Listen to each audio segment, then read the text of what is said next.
only 32% of adults have had end-of-life care conversations with their family members. However, these conversations are very essential to honoring values and legacy, transferring assets, and securing financial and legacy peace of mind. Today, we're going to talk about how Gen X can talk with their parents and their grandparents about their legacy, their money, and their values. Let's chop.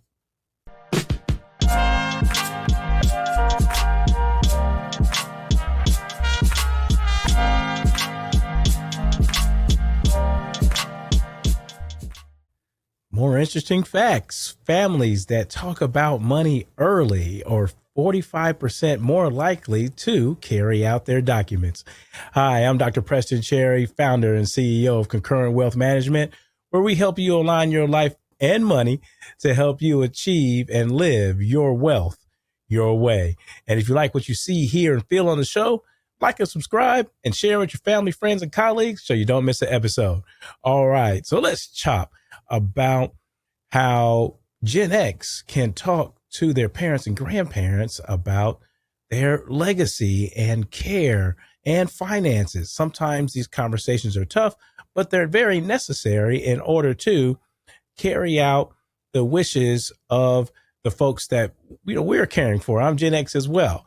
All right. And this episode was spurred by a recent visit to see my grandparents. My son is 1 year old, and he has only one great grandmother that is living. So I wanted to say hi to my grandmother and introduce our son to her. And we had a few conversations about what her legacy is going to look like and just carry out her wishes the way she wants. And this is how conversations are started and legacies are transferred in the manner that our parents and grandparents want. First of all, having the talk is very crucial, right? Avoiding misunderstandings and how legacies are wanting to be transferred and carried out is very critical to estate planning. And knowing that a conversation can help avoid a lot of stress, a lot of misunderstanding, potential pain, and family disruption, then having a conversation that contributes to forming documents in a way that would help folks just carry out legacies and also care. We're talking about dignity as well, and securing finances is very important.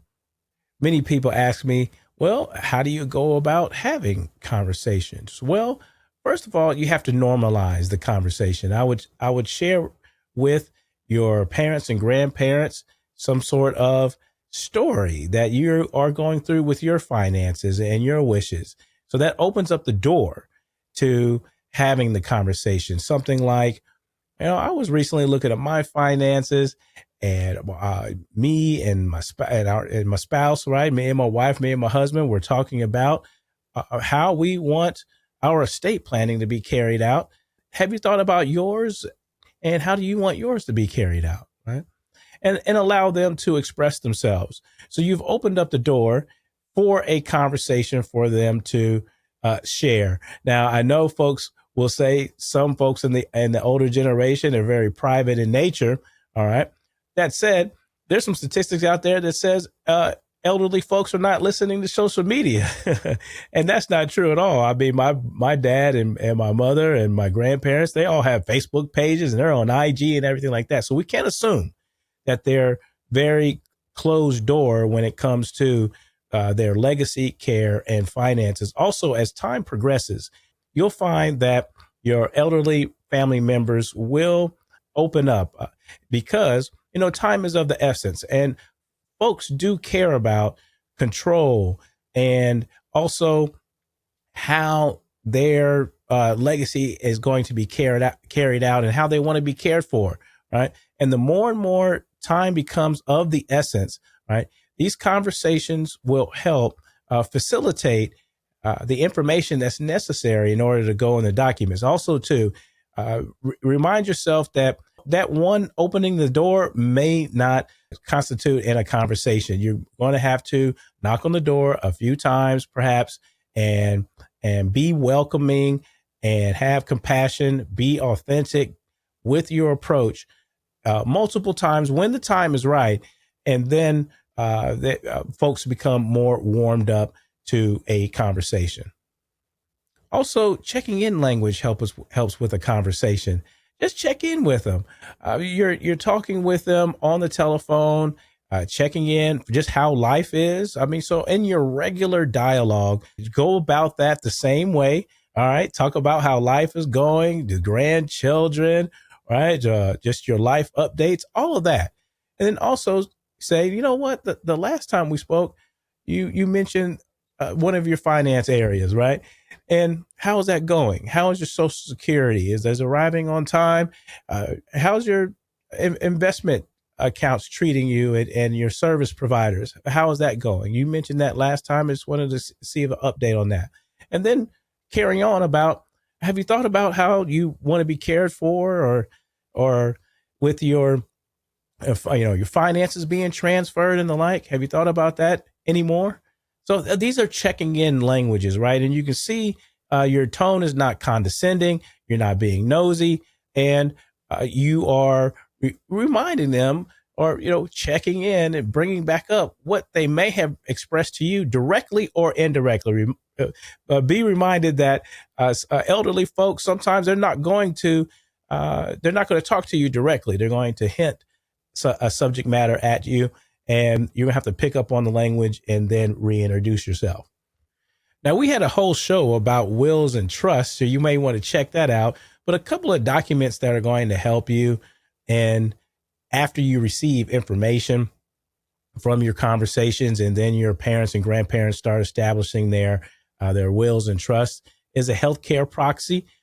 A healthcare proxy is going to nominate someone to make healthcare decisions on behalf of your parents and grandparents. And again, this is an area of compassion and trust, and knowing that their medical decisions are going to be made their way, and they're entrusting an individual to do so. And also knowing that that's even possible is going to help increase the probability that they have these conversations. Sometimes it's like, oh, well, I could do that. All right, I know somebody in mind. Also, a living will or advanced care directive will help. And this is a document that says, well, when it comes to life resuscitation strategies at the end of life, here's how I want that handled, right?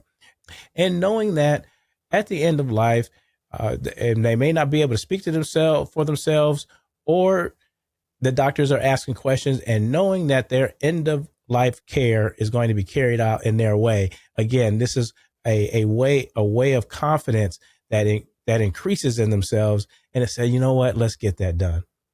Now, how do you build a roadmap about someone's legacy and values? Very crucial here, very essential. So when you're speaking with folks, your parents and your grandparents, you want to be able to talk about their numbers and their narrative about their life. The numbers are the assets, right? Their account, their financial accounts, the home, and all the lifestyle assets that they have accumulated, because it's very important. It may be a China dish set. It may be something that's dear to them, many things that are dear to them, property, a lot of different assets and financial assets that have numbers attached to them, and they need to transfer effectively and efficiently.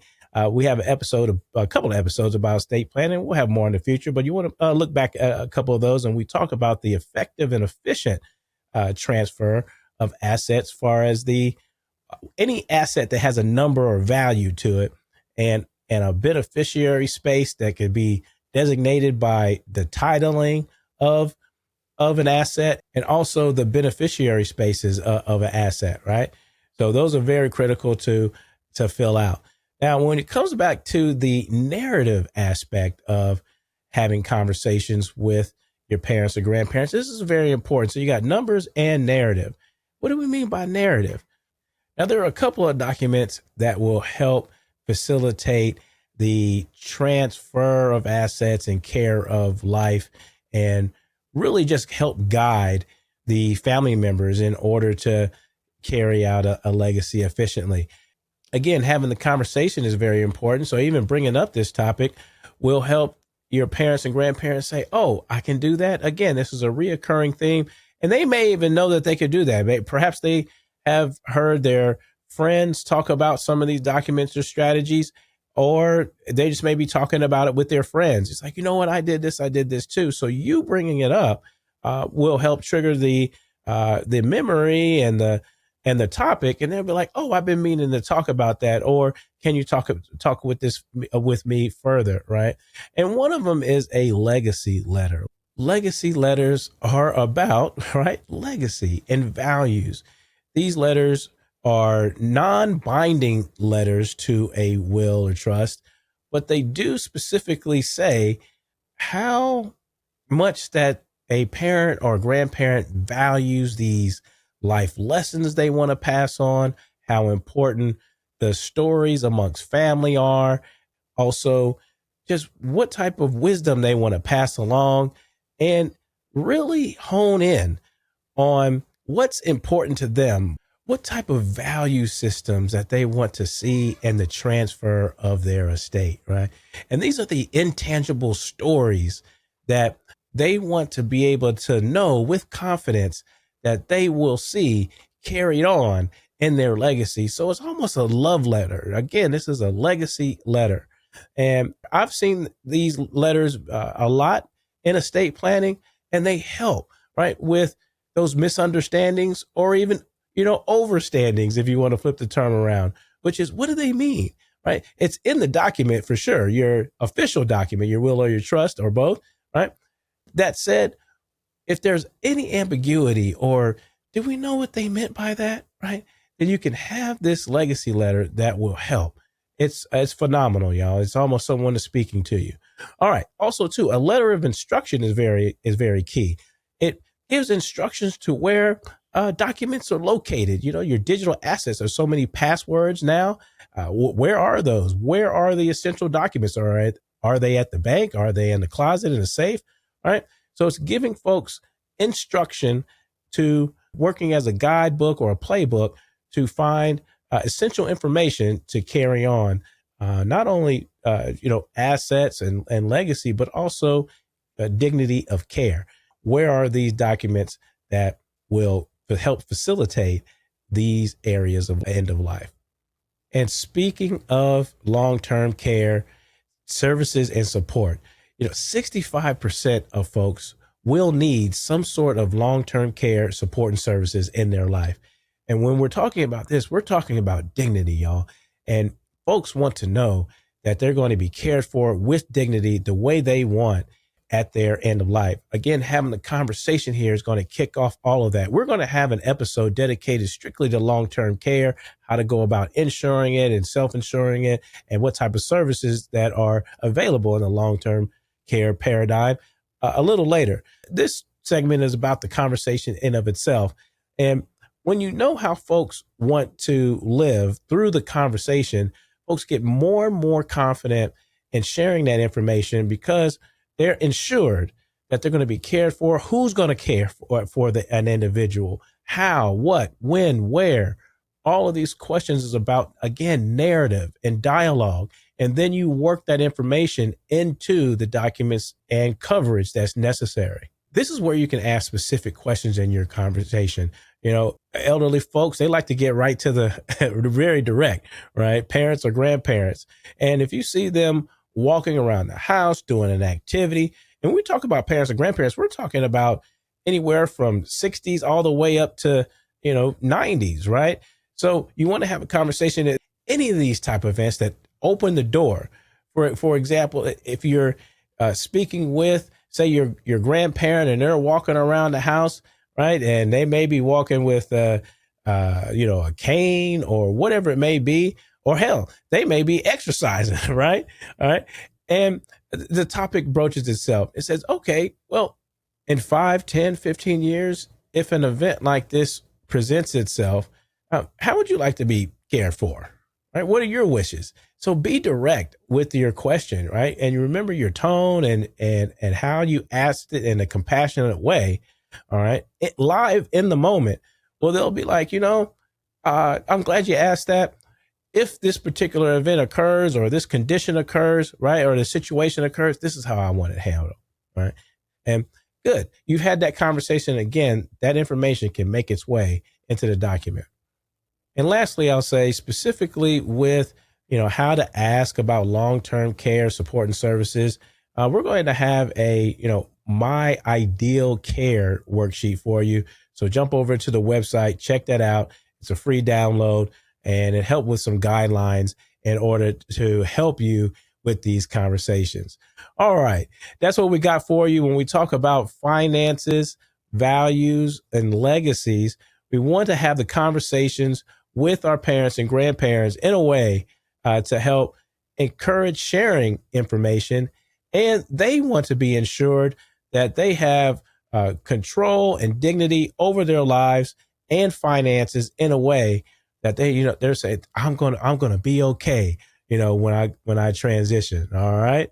All right, that's what we got for you. If you like what you heard, see, and feel on the show, please like and subscribe, share with your family, friends, and colleagues so you don't miss an episode. And until next time, we'll chop soon.